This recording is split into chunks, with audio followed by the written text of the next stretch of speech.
Kuwa ni mpagani kabla ya kuwa mtumishi wa Mungu.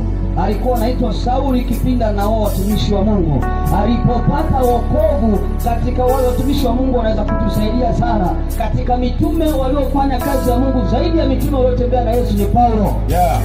Alitangaza habari njema zaidi hata wale wafuasi 12 waliotembea na Yesu.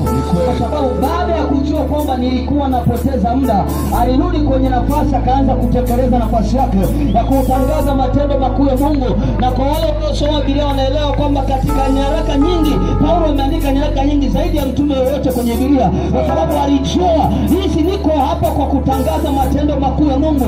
Paulo alifanya kazi ya Mungu kwa kufidia yale matendo aliyotenda juu ya mitume aliyokuwa kina Stefano.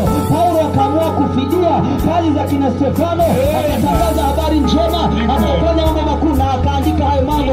Ahimidiwe Mungu Baba aliyetubariki kwa baraka zote za rohoni. Amen.